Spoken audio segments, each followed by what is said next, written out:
నమస్కారము. నా పేరు గూడూరు సుజన కుమారి. నేను 5 నెలల క్రితము పుషింగ్ వీసా ద్వారా కువైట్‌కెళ్ళాను.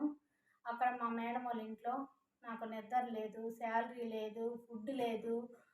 ఒక ఇంట్లో అని చెప్పి 2 ఇళ్లల్లో పని చేపిస్తా అనింది. నేను ఆ నరకం భరించలేకుండా ఇండియా ఎంఎస్‌కి వెళ్ళిపోయాను. అక్కడ ఇండియా ఎంఎస్ వాళ్ళు, ఏపీ ఎన్ఆర్‌టీ వాళ్ళు నాకు ఇండియాకి వచ్చేదానికి చాలా సహకరించినారు. ఇండియా ఎంఎస్ వాళ్ళకి నా ధన్యవాదాలు. నారా చంద్రబాబు నాయుడు సార్ గారికి నా ధన్యవాదాలు. లోకేష్ సార్ గారికి నా ధన్యవాదాలు. దయచేసి మీరు ఎప్పుడు కానీ అగ్రిమెంట్ పేపర్ల ద్వారానే వెళ్ళండి. పుషింగ్ ద్వారా మాత్రం ఎప్పటికీ వెళ్ళకండి.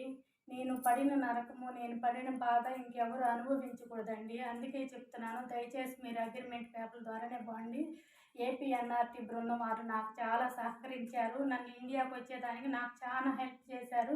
ఇప్పుడు వాళ్ళ బృందమే లేకుండా ఉంటే నేను అసలు ఇండియాకే వచ్చి ఉండేదాన్ని కాదు. ఆడే ఏదో ఒకటి చేసుకుని చచ్చిపోదామనే ఆలోచన నాకు వచ్చింది.